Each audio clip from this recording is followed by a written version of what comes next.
NASA's Hubble Space Telescope is the first major infrared optical ultraviolet telescope to be placed into orbit around the Earth. Located high above Earth's obscuring atmosphere, the telescope has provided the clearest views of the universe yet obtained in optical astronomy. The telescope is named after the American astronomer Edwin P. Hubble, who in the 1920s found galaxies beyond our Milky Way and discovered that the universe is uniformly expanding. The heart of the telescope is the 94.5-inch diameter primary mirror. It is the smoothest optical mirror ever polished, with a surface tolerance of 1/1,000,000th of an inch. It is made of fused silica glass and weighs about 1,800 pounds. Outside the blurring effects of Earth's turbulent atmosphere, the telescope can resolve astronomical objects with an angular size of 0.05 arcseconds, which is like seeing a pair of fireflies in Tokyo from your home in New York City. This razor-sharp vision is 10 to 20 times better than typical resolution with large ground-based telescopes. The Space Telescope can detect objects as faint as 31st magnitude, which is slightly better than the sensitivity of much larger Earth-based telescopes. Because generally, the fainter an object is, the farther away it is, Hubble has been used to probe the limits of the visible universe and uncover never-before-seen objects near the horizon of the cosmos. Because it is outside our atmosphere, the telescope can view astronomical objects across a broad swath of the electromagnetic spectrum, from ultraviolet light to visible to near-infrared wavelengths. The telescope can also see faint objects near bright objects. This is an important requirement for studying the environments around stars and the glowing nuclei of active galaxies. The Hubble Space Telescope was launched April 24, 1990 by the Space Shuttle Discovery. Hubble was originally equipped with 5 science instruments: the Wide Field Planetary Camera, the Faint Object Camera, the Faint Object Spectrograph, the Goddard High Resolution Spectrograph, and the High-Speed Photometer. In addition, 3 fine guidance sensors were used for pointing and for precision astrometry, the measure of angles on the sky. After Hubble was launched, scientists discovered that its primary mirror was misshapen due to a fabrication error. This resulted in spherical aberration, the blurring of starlight because the telescope could not bring all the light to a single focal point. Using image processing techniques, scientists were able to do significant research with Hubble until an optical repair could be developed. In December 1993, the first Hubble servicing mission carried replacement instruments and supplemental optics aboard the Space Shuttle Endeavour to restore the telescope to full optical performance. A corrective optical device called the Corrective Optics Space Telescope Axial Replacement was installed so that it could improve the sharpness of the first-generation instruments. The Wide Field and Planetary Camera was replaced with a second camera, which has a built-in correction for the aberration in the primary mirror. In February 1997, the Space Shuttle Discovery returned to Hubble for a second servicing mission. 2 advanced instruments, the Near-Infrared Camera and Multi-Object Spectrometer, and the Space Telescope Imaging Spectrograph, were swapped out with the 2 first-generation spectrographs. Astronauts also replaced or enhanced several electronic subsystems and patched unexpected tears in the telescope's shiny aluminized thermal insulation blankets, which give the telescope its distinctive foil-wrapped appearance. In December 1999, the Space Shuttle Discovery rendezvoused with Hubble for a third servicing mission. Astronauts replaced faulty gyroscopes, which had suspended science observations for nearly a month. The telescope also got a new high-tech computer and a data recorder. The astronauts left the telescope better than ever before as it prepared to continue its journey, bringing the vastness of space closer to home.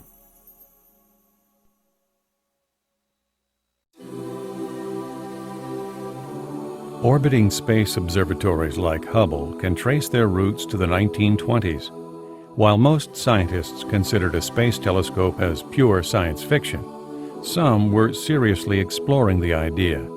Rocket pioneer Hermann Oberth, for example, speculated about orbiting telescopes in his writings, and scientist Robert Goddard began testing his newly invented liquid fuel rockets. As these men were pushing the technological envelope, Edwin Hubble was unveiling new heavenly horizons. Before Hubble came along, astronomers had a restricted view of the universe, believing that the only galaxy in the heavens was our Milky Way. But Hubble used the latest technology, a powerful 100-inch telescope, and made some startling discoveries that changed our concept of the cosmos. First, he observed that galaxies exist beyond the Milky Way. Then he found that those galaxies are flying away from each other, an observation that helped him determine that the universe is expanding. It takes powerful telescopes to study the uncharted territories of the vast cosmos, but it became increasingly clear to astronomers that Earth's atmosphere distorted starlight, which made it difficult to obtain razor-sharp views of celestial objects. The idea of placing a telescope in space above Earth's turbulent air had been kicked around for several years, but scientists pondered how to transport a telescope into space. The rocket technology pioneered by Oberth and Goddard and revolutionized by the Germans during World War II became the means of transportation.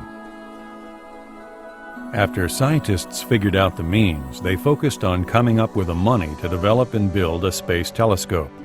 NASA, which was created in 1958, and well-known American astronomers such as Lyman Spitzer began championing the cause, trying to convince Congress that such a project was useful. In 1977, Congress finally agreed to allocate the money, but it took a decade of research, planning, and testing before NASA successfully launched its first space observatory. And 2 more decades passed before NASA launched the Hubble telescope, which has expanded our heavenly vistas far more than its namesake ever dreamed. Larger earthbound telescopes can see as far as Hubble can. All telescopes are essentially time machines. Probing the secrets of deep space means looking farther back in time. That's because light from faraway galaxies takes millions to billions of years to reach Earth, providing astronomers with a record of how those objects appeared long ago. But the eye in space has sharper vision because of its superior location. At 368 miles above our planet, the orbiting observatory is outside Earth's turbulent blanket of air that makes star images wiggle. Other orbiting observatories have probed the secrets of space, but Hubble is the largest and most versatile. Its visible light camera, called the Wide Field and Planetary Camera 2, has consistently delivered stunning images of celestial objects, including the pillars of dust and gas that harbor nascent stars and the colorful death shrouds of aging sun-like stars. The visible light camera isn't Hubble's only source of celestial revenue. The telescope has a fleet of other science instruments that covers a broad range of light, from ultraviolet to near-infrared. These instruments allow Hubble to probe a galaxy's hottest stars and to peer far across space to study the evolution of galaxies. With Hubble's help, astronomers have monitored weather patterns on our solar system planets and harvested important information about stars and galaxies. Regular maintenance visits to the telescope keep the steady stream of pictures rolling off the Hubble assembly line. In fact, NASA designed the telescope for servicing in space. Earthbound telescopes receive routine checkups to ensure they're functioning properly. They also receive regular upgrades when new advances in technology come around. Hubble is no different.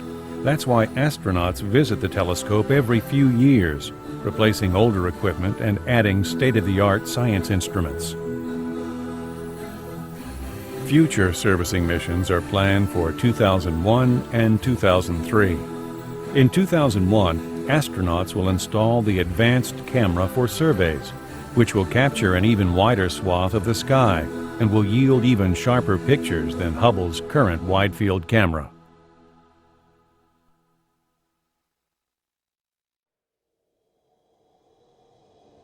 In the first 10 years since its creation, The Hubble Space Telescope has not only had a profound impact on astronomical research, but it has brought a glimpse of the wonders of the universe into millions of homes worldwide.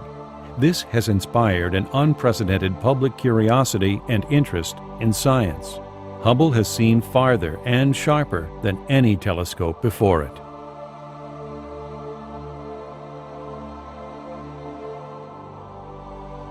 Unlike astronomical experiments that were dedicated to a single, very specific goal, Hubble has taken existing hints and suspicions from ground-based observations, turning them into certainty. Hubble's level of detail forced theorists to rethink previous models and construct new ones that would be consistent with the superior emerging data.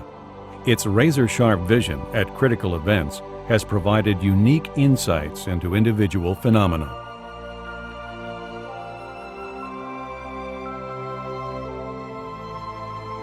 By observing more than 14,000 astronomical targets, Hubble has contributed significantly to essentially all the topics of current astronomical research, covering objects from our own solar system to the most distant galaxies.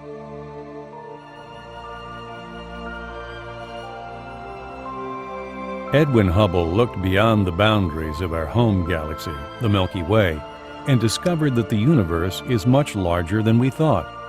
The telescope has peered even farther into the outer reaches of our universe, further enhancing our understanding of the cosmos.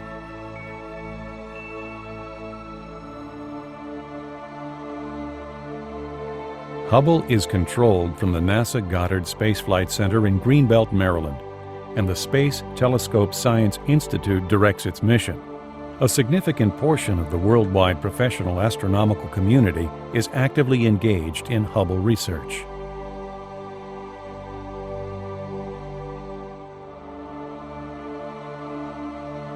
Hubble is not pointed by direct remote control. Rather, it automatically carries out a series of pre-programmed commands over the course of a day. A data pipeline ensures that all observations are stored on an optical disc for archival research.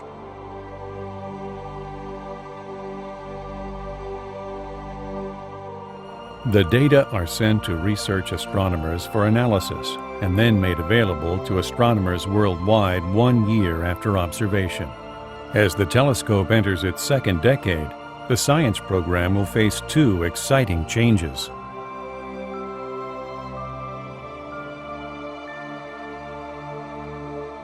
First, the Chandra X-ray Observatory and the Space Infrared Telescope Facility will be in full operation, and the next generation space telescope will be launched prior to Hubble's retirement. Secondly, special emphasis will be placed on large programs intended to push Hubble to its limits. These treasury programs will address the most important scientific questions that can be answered by the telescope before its mission comes to an end.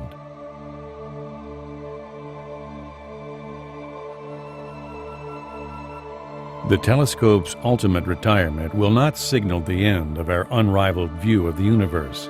Rather, it will mark a new beginning, and even more amazing discoveries and images from space. For Hubble has a successor.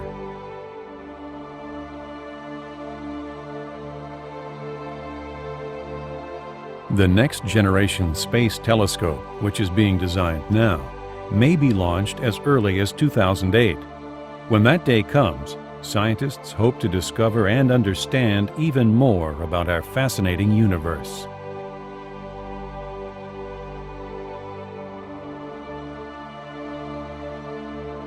In order to peer back toward the beginning of the universe, the next generation space telescope will make observations in the visible to the mid-infrared part of the electromagnetic spectrum. Since this telescope is designed to operate in the infrared wavelengths, it will be important to keep the detectors and telescope optics as cold as possible.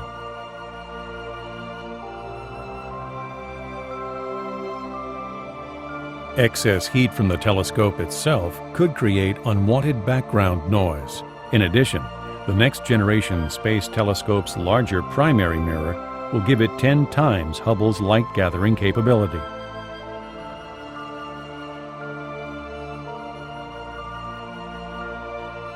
It is difficult to imagine a larger quantum leap in astronomy than that provided by Hubble and the ongoing programs of the Space Initiative. It is these programs that keep the stars of the universe burning brighter for the world to see.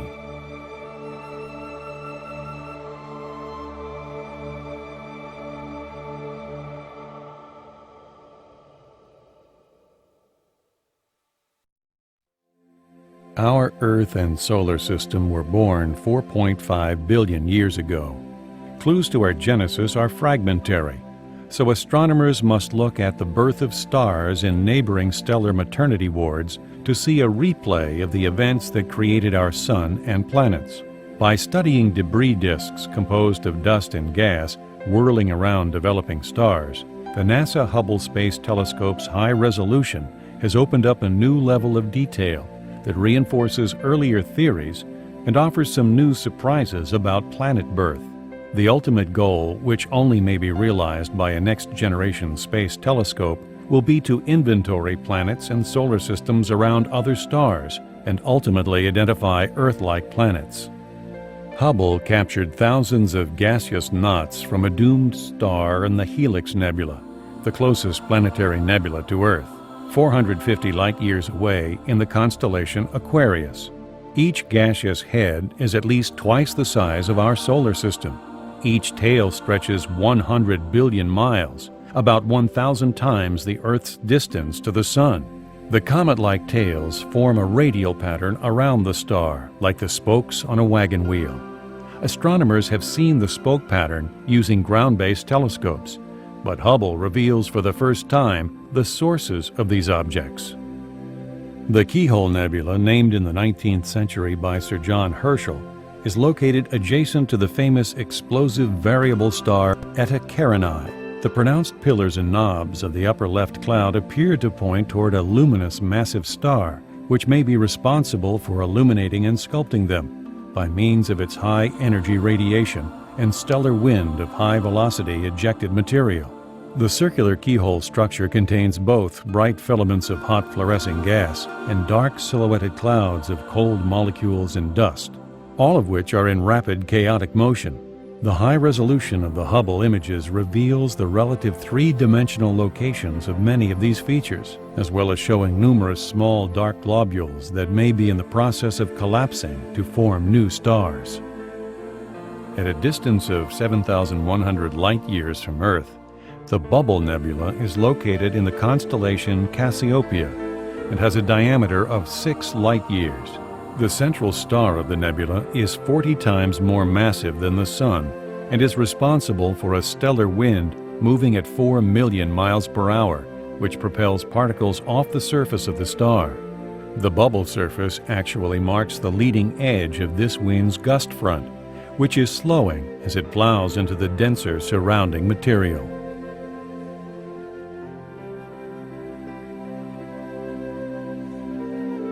These eerie, dark, pillar-like structures are actually columns of cool interstellar hydrogen gas and dust that are also incubators for new stars. The pillars protrude from the interior wall of a dark molecular cloud like stalagmites from the floor of a cavern. They are part of the Eagle Nebula, a nearby star-forming region 7,000 light-years away in the constellation Serpens. As the pillars themselves are slowly eroded away by the ultraviolet light, small globules of even denser gas buried within the pillars are uncovered. Forming inside at least some of the globules are embryonic stars that abruptly stop growing when the globules are uncovered and separated from the larger reservoir of gas from which they were drawing mass.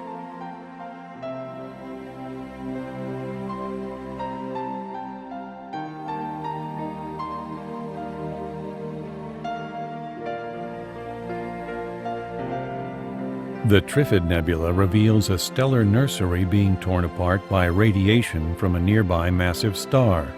The image provides a peek at embryonic stars that are forming within an ill-fated cloud of dust and gas that is destined to be eaten away by the glare from the massive neighbor. This stellar activity is a beautiful example of how the life cycle of stars, like our Sun, is intimately connected with their more powerful siblings. Located about 9,000 light-years from Earth, The Trifid Nebula resides in the constellation Sagittarius.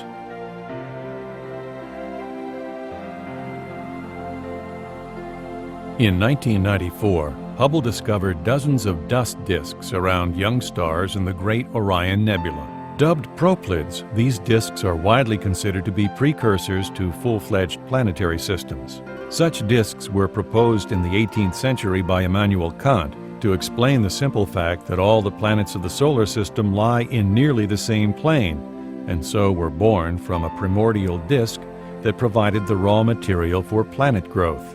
The Hubble images may long be remembered as the first tantalizing visual evidence that planets might be ubiquitous in the galaxy. Dozens of stars in the Orion region, which itself is just one of thousands of starbirth regions in the Milky Way galaxy, have these disks.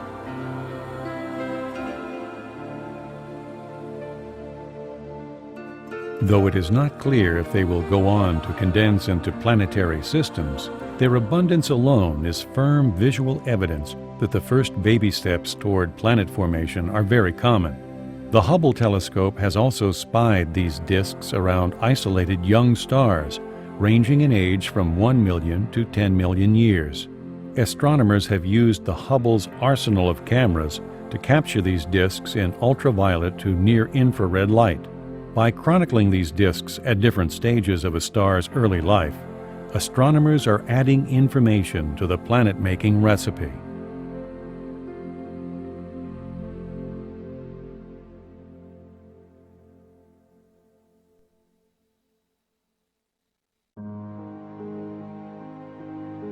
Images taken in infrared and visible light by Hubble recount a vivid story of the turbulent birthing process of massive stars. Powerful radiation and high-speed material unleashed by hefty adult stars residing in the hub of the 30 Doradus Nebula are triggering a new burst of star birth in the surrounding suburbs. Like their adult relatives, the fledgling stars are creating all sorts of havoc in their environment. Nascent stars embedded in columns of gas and dust are blowing away the tops of their nurseries, like a volcano blasting material into the sky. Jets of material streaming from another developing star are slamming into surrounding dust and gas in opposite directions, causing it to glow in moving patterns. The giant galactic nebula NGC 3603 displays various stages of the life cycle of stars in one single view. To the upper left is the evolved blue supergiant Cher 25. The grayish-blue color of the ring and the bipolar outflows indicate the presence of chemically enriched material. Below Cher 25 is a starburst cluster dominated by young, hot Wolf-Rayet stars and early O-type stars. Hubble's unique capabilities have been utilized to identify 3 separate populations in this concentration of nearly 10,000 stars. About 60% of the stars belong to the dominant yellow cluster called NGC 1850, which is estimated to be 50 million years old. A few white massive stars are only about 4 million years old and represent about 20% of the stars in the image. The significant difference between the two cluster ages suggests these are 2 separate star groups that lie along the same line of sight. Penetrating 25,000 light-years of obscuring dust in myriad stars, Hubble has provided the clearest view yet of the 4-million-year-old quintuplet cluster. It has stars on the verge of blowing up as supernovae and is the home of the Pistol Star, the brightest star seen in the galaxy. NGC 4881 is an elliptical galaxy in the outskirts of the Coma cluster, a great cluster of galaxies more than 5 times farther away than the Virgo cluster. Except for a Coma spiral at the right and a few foreground stars of the Milky Way, nearly everything else in this image lies far beyond the Coma cluster. There is a fascinating assortment of background galaxies, including an apparent Galaxian merger in progress. The distance to the Coma cluster is an important cosmic yardstick for scaling the overall size of the universe. The starlight harvested from remote objects began its journey toward Earth billions of years ago. The further Hubble looks into space, the further it looks back into time. Hubble has seen back to a time when the universe was only about 5% of its present age. These long exposures of the universe have revealed galaxies that existed when the universe was less than 1 billion years old. Some of the objects viewed were so dim that seeing them would be as difficult as discerning a flashlight on the moon as seen from Earth. This stellar swarm is M80, one of the densest of the 147 known globular star structures in the Milky Way galaxy. Located about 28,000 light-years from Earth, M80 contains hundreds of thousands of stars, all held together by their mutual gravitational attraction. Globular clusters are particularly useful for studying stellar evolution, since all of the stars in the cluster have the same age, but cover a range of stellar masses. Every star visible in this image is either more highly evolved than, or in a few rare cases, more massive than our own Sun. Especially obvious are the slowly dying bright red giants, which are stars similar to the Sun in mass. NGC 1808 is called a barred spiral galaxy because of the straight lines of star formation on both sides of the bright nucleus. This star formation may have been triggered by the rotation of the bar, or by matter which is streaming along the bar towards the central region. Filaments of dust are being ejected from the core into a faint halo of stars surrounding the galaxy's disk by massive stars that have exploded as supernovae in the starburst region. Astronomers used NASA's Hubble Space Telescope to look out into the universe over distances exceeding 12 billion light-years. These deepest views of the heavens, made with Hubble's visible and infrared cameras, are collectively called the Hubble Deep Field, which has uncovered more than 1,000 galaxies in a patch of sky no larger than a grain of sand held at arm's length. Stretched out across the entire sky, this means the universe contains at least 120 billion galaxies at various stages of evolution, strung along a corridor of billions of light-years. The Abell 221 cluster has an enormous gravitational field that deflects light rays passing through it, much as an optical lens bends light to form an image. This phenomenon, called gravitational lensing, magnifies, brightens, and distorts images from faraway objects. The cluster's magnifying powers provide a zoom lens for viewing distant galaxies that could not normally be observed with the largest telescopes. This useful phenomenon has produced the arc-shaped patterns found throughout the Hubble image. These arcs are the distorted images of very distant galaxies which lie 5 to 10 times farther than the lensing cluster. Through gravitational lensing, these remote objects are magnified, enabling scientists to study them in more detail. This analysis provides a direct glimpse of how star-forming regions are distributed in remote galaxies and yields other clues to the early evolution of galaxies. NGC 4650A is one of only 100 known polar ring galaxies. Its unusual disk-ring structure is not yet understood fully. One possibility is that the polar rings are the remnants of a colossal collision between two galaxies sometime in the distant past, probably at least 1 billion years ago.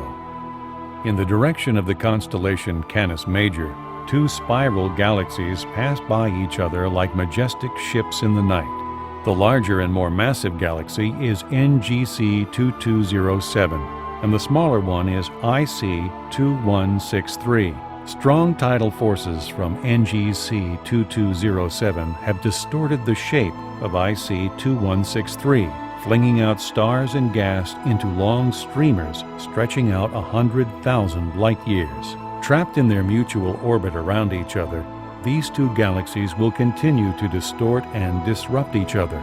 Eventually, billions of years from now, they will merge into a single, more massive galaxy. It is believed that many present-day galaxies, including the Milky Way, were assembled from a similar process of coalescence of smaller galaxies occurring over billions of years.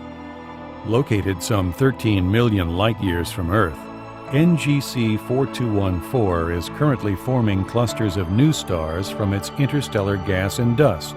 In this Hubble image, we can see a sequence of steps in the formation and evolution of stars and star clusters. Clusters of young bright blue stars highlight NGC 4603's spiral arms. In contrast, red giant stars in the process of dying are also found. Only the very brightest stars in NGC 4603 can be seen individually, even with the unmatched ability of the Hubble Space Telescope to obtain detailed images of distant objects.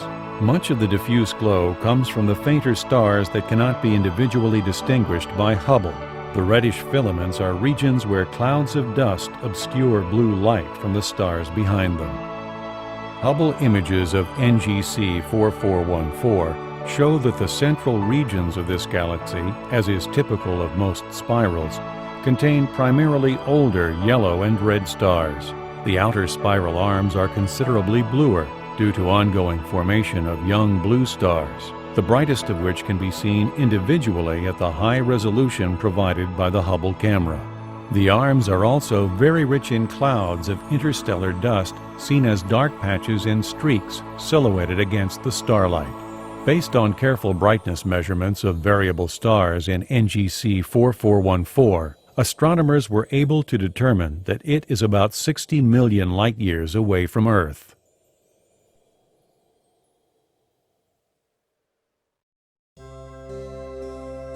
In the 1920s, astronomer Edwin Hubble discovered that galaxies are all moving away from us at a rate proportional to their distance. The farther away a galaxy is, the faster it appears to be traveling.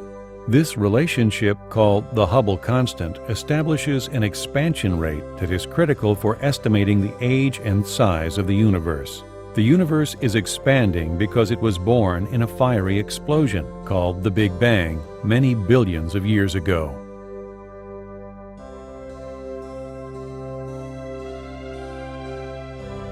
The quest to precisely determine the Hubble constant was headed by the Key Project team, a group of astronomers who used NASA's Hubble Space Telescope to look far away for accurate milepost markers, a special class of stars called Cepheid variables.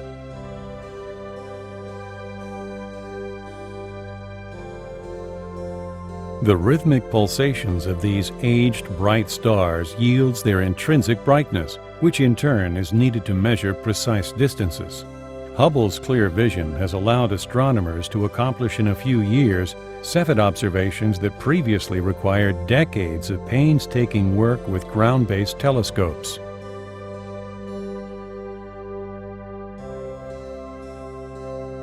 Astronomers used Hubble to systematically search for Cepheids in our galactic neighborhood out to the distance of the Virgo cluster of galaxies.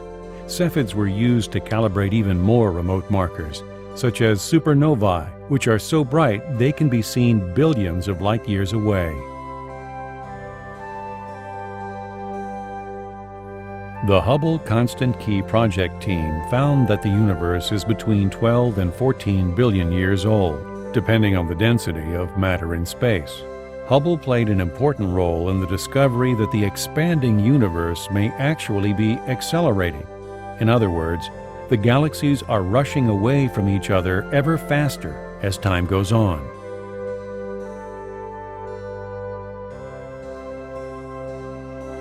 Hubble observations of distant supernovae were used to measure how quickly the universe was expanding long ago. Astronomers were surprised to discover that the universe was actually expanding at a slower rate billions of years ago. This implies that there may be a mysterious force, an anti-gravity, that pushes galaxies apart at an increasingly faster rate the farther away they are from each other.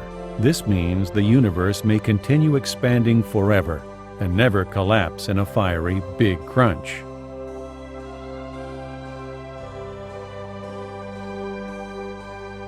In the violent environment of colliding galaxies, Hubble showed that young, massive, compact star clusters are formed when two galaxies collide or interact strongly.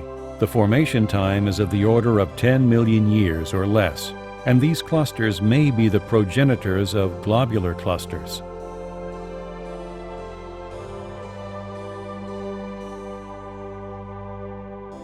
Hubble has unveiled a variety of shapes, structures, and fireworks that accompany the birth and death of stars. Hubble images of newly forming stars reveal blowtorch-like jets of hot gas streaming from deep within the disks around the stars, possibly shaped into long, slender streamers by magnetic fields.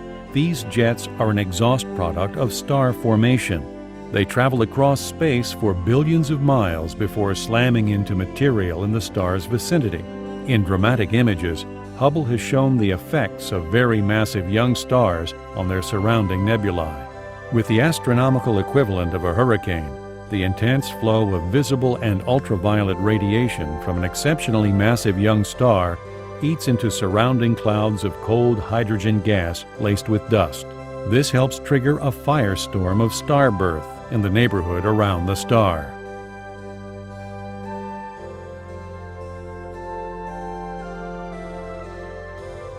Hubble has produced a dazzling array of images of colorful shells of gas blasted into space by dying stars. These intricate structures are fossil evidence, showing that the final stages of stars' lives are more complex than once thought. An aging star sheds its outer layers of gas through stellar winds. Late in a star's life, these winds become more like a gale and consequently sculpt striking complex shapes. When massive stars die, they don't die as quietly as lighter-weight stars. They end their lives with mammoth explosions. Hubble has been keeping an eye on one such nearby explosion, supernova 1987A. The star's self-destruction was first seen on February 23, 1987 by a ground-based telescope. In July 1997, the Hubble telescope's imaging spectrograph captured the first images of material ejected by the exploding star ramming into an inner ring around the dying object. Shocked by the 40 million mile per hour sledgehammer blow, a 100 billion mile wide knot of gas in a piece of the ring has already begun to light up as its temperature surges from a few thousand degrees to 1,000,000 degrees Fahrenheit. By analyzing this glowing ring, astronomers may find clues to the final years of the doomed star's existence.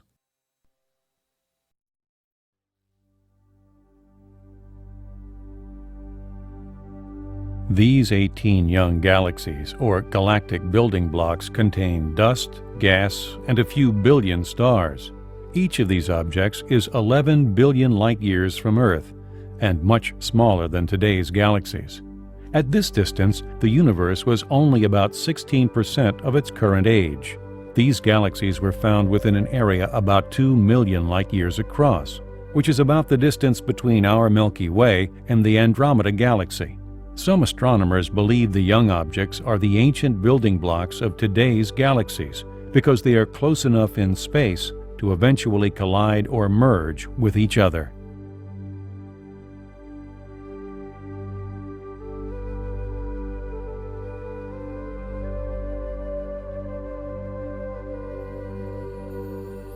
The Hubble Deep Field was assembled from 342 separate exposures taken with the Wide Field and Planetary Camera 2 for 10 consecutive days between December 18th and 28th, 1995. Representing a narrow keyhole view stretching to the visible horizon of the universe, the Hubble Deep Field image covers a speck of the sky, only about the width of a dime, located 75 feet away. Though the field is a very small sample of the heavens, it is considered representative of the typical distribution of galaxies in space, because the universe, statistically, looks largely the same in all directions. Gazing into this small field, Hubble uncovered a bewildering assortment of at least 1,500 galaxies at various stages of evolution. Most of the galaxies are so faint even the largest telescopes have never seen them. Some of the galaxies in this menagerie probably date back to nearly the beginning of the universe.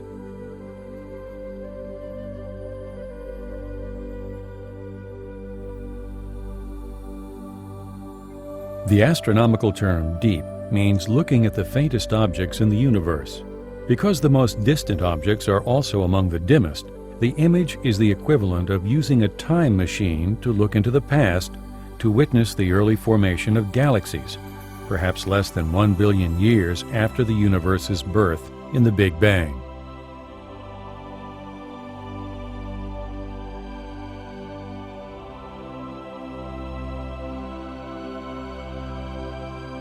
Staring at one spot in the sky for 10 days, Hubble kept taking pictures one after another for the entire exposure time, accumulating data. Each exposure was typically 15 to 40 minutes long. Separate images were taken in ultraviolet, blue, red, and infrared light. By combining these separate images into a single color picture, astronomers will be able to infer the distances, ages, and composition of the galaxies in the Hubble Deep Field image. Astronomers at the Space Telescope Science Institute processed the frames, removing cosmic rays and other artifacts, and put them together into one final picture. Each time they added a picture, the view got deeper, revealing fainter objects. When they were done, they had the deepest picture ever taken of the heavens. The Hubble Deep Field South, taken in 1998, is in the constellation Tucana, near the south celestial pole. This series of images complements the original Hubble Deep Field taken in late 1995, when Hubble was aimed in the opposite direction of the sky, near a small patch of space near the Big Dipper.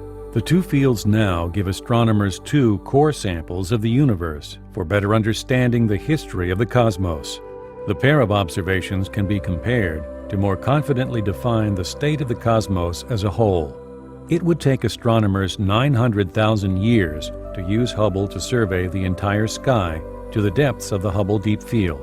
So they must rely on a thin looking through a soda straw view across the cosmos and infer the history of star and galaxy formation.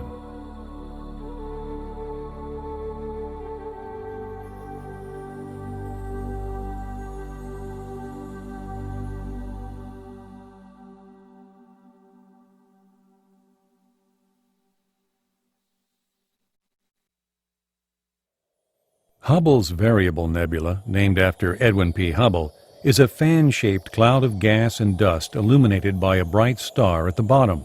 The star itself, lying about 2,500 light-years from Earth, cannot be seen directly, but only through light scattered off of dust particles in the surrounding nebula. Dense condensations of dust near the star cast shadows out into the nebula, and as they move, the illumination changes, giving rise to the variations first noted by Hubble.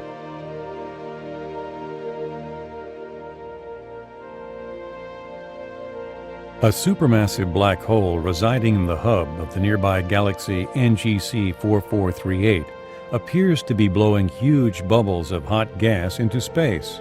Known as a peculiar galaxy because of its unusual shape, NGC 4438 is in the Virgo cluster, 50 million light-years from Earth. This Hubble image of the galaxy's central region clearly shows one of the bubbles rising from a dark band of dust. The other bubble, emanating from below the dust band, is barely visible. Hubble captured the sharpest view yet of the Ring Nebula.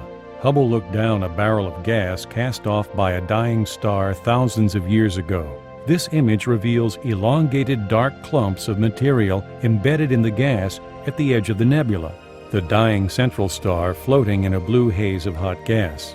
The Ring Nebula is about a light-year in diameter and is located some 2,000 light-years from Earth, in the direction of the constellation Lyra.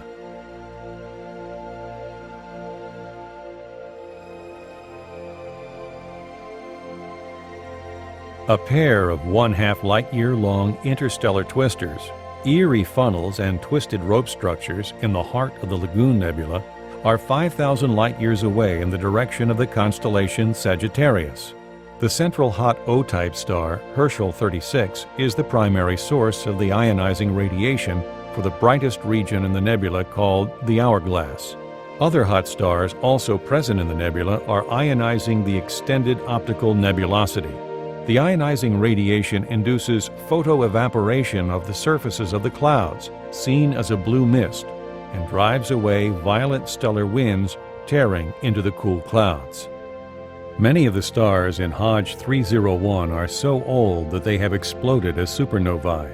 These exploded stars are blasting material out into the surrounding region at speeds of almost 200 miles per second, plowing into the surrounding Tarantula Nebula, shocking and compressing the gas into a multitude of sheets and filaments. Also present near the center of the image are small, dense gas globules and dust columns, where new stars are being formed today as part of the overall ongoing star formation throughout the Tarantula region.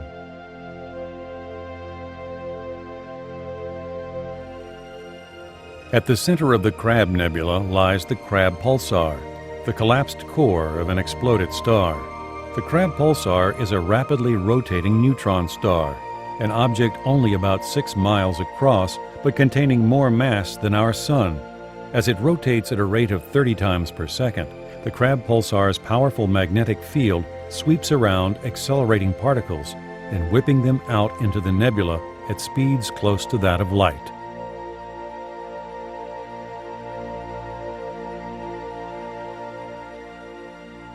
NGC 2346 is remarkable because its central star is known to be actually a very close pair of stars orbiting each other every 16 days. When one component of the binary evolved, expanded in size, and became a red giant star, it literally swallowed its companion star.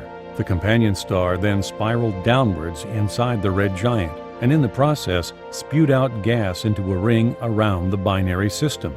Later on, when the hot core of the red giant was exposed, it developed a faster stellar wind, which emerged perpendicularly to the ring and inflated 2 huge bubbles. HH32 is a Herbig-Haro object which is formed when young stars eject jets of material back into interstellar space. HH32 is somewhat older than Hubble's Variable Nebula, and the wind from the bright central star has already cleared much of the dust out of the central region, thus exposing the star to direct view.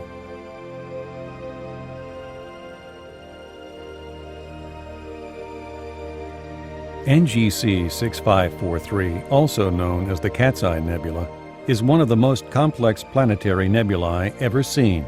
The Cat's Eye Nebula has surprisingly intricate structures, including concentric gas shells, jets of high-speed gas, and unusual shock-induced knots of gas. Estimated to be 1,000 years old, the nebula is a visual fossil record of the dynamics and late evolution of a dying star. NGC 3132 is an expanding cloud of gas surrounding a dying star. Also called 8-burst or the Southern Ring Nebula, it is nearly half a light-year in diameter. At a distance of about 2,000 light-years from Earth, it is one of the nearest known planetary nebulae.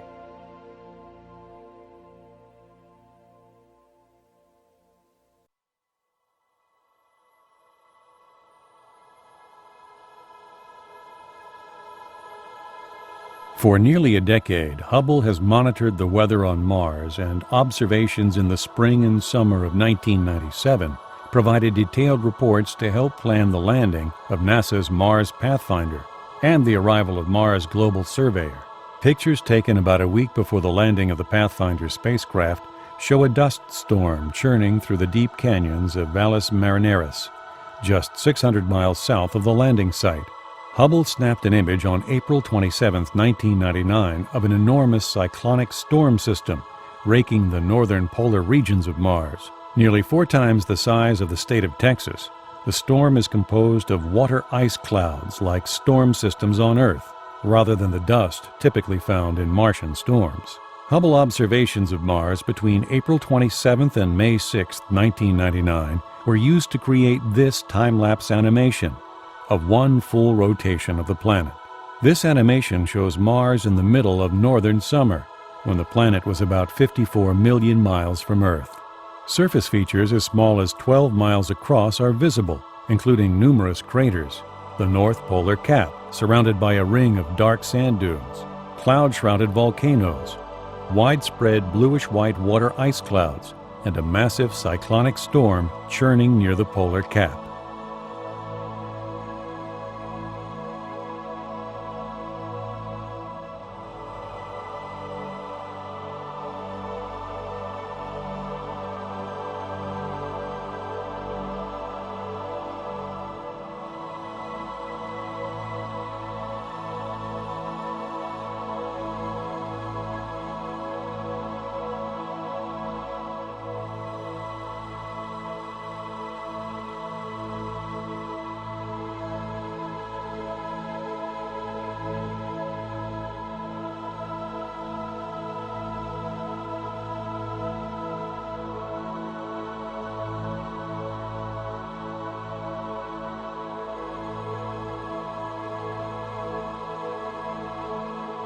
In 1994, Hubble caught an invasion of Jupiter when 21 fragments of comet Shoemaker-Levy 9 slammed into the planet.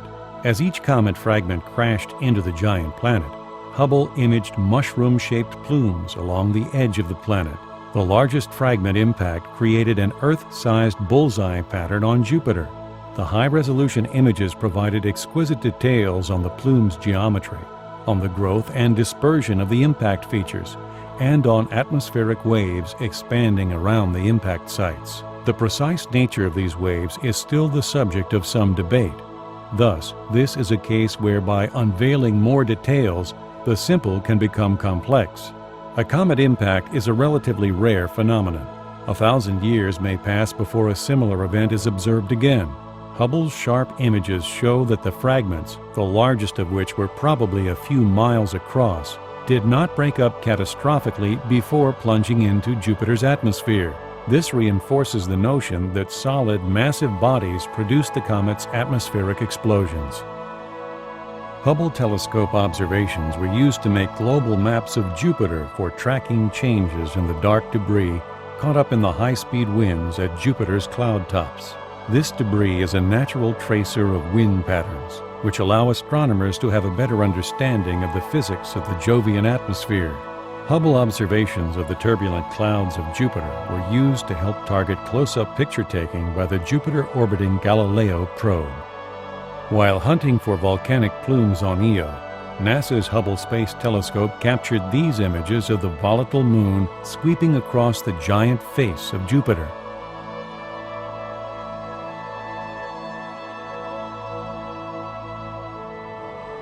Saturn's largest moon, Titan, is casting a shadow on the planet. The other moons appear white because of their bright, icy surfaces. 4 moons, from left to right, Mimas, Tethys, Janus, and Enceladus, are clustered around the edge of Saturn's rings on the right. 2 other moons appear in front of the ring plane. Prometheus is on the right edge, Pandora on the left. The rings also cast a shadow on Saturn because of the Sun's position above the ring plane.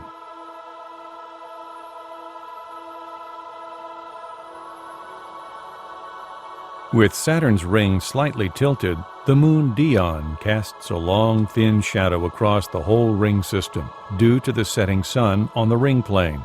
The moon on the upper left of Saturn is Tethys.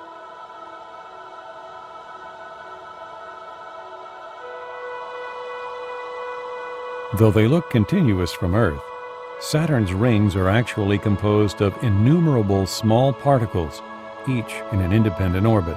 They range in size from a centimeter to several meters. A few kilometer-sized objects are also likely. Saturn's rings are extraordinarily thin. Though they're 250,000 kilometers or more in diameter, they're no more than 1.5 kilometers thick. Despite their impressive appearance, there's really very little material in the rings. Astronomers used Hubble telescope images taken from 1994 to 1998 to create a time-lapse animation that shows for the first time seasonal changes on the planet Uranus. Once considered one of the blander-looking planets, Uranus is now revealed as a dynamic world, with the brightest clouds in the outer solar system and possessing a fragile ring system that wobbles like an unbalanced wagon wheel. The clouds are probably composed of methane crystals, which condense as warm bubbles of gas well up from deep in the atmosphere of Uranus. Hubble is also able to detect a wobble in the ring system, which is made up of billions of tiny pebbles. This wobble may be caused by Uranus's shape, which is like a slightly flattened globe, along with the gravitational tug from its many moons. Uranus is tilted completely over on its side, giving rise to extreme 20-year-long seasons and unusual weather. Neptune's unusual weather patterns also were the subject of a time-lapse rotation animation. Using Hubble telescope pictures, the animation shows that the planet has some of the strangest weather in the solar system. The telescope captured the most insightful images to date of a planet whose blustery weather, monster storms and equatorial winds of 900 miles per hour, bewilders scientists.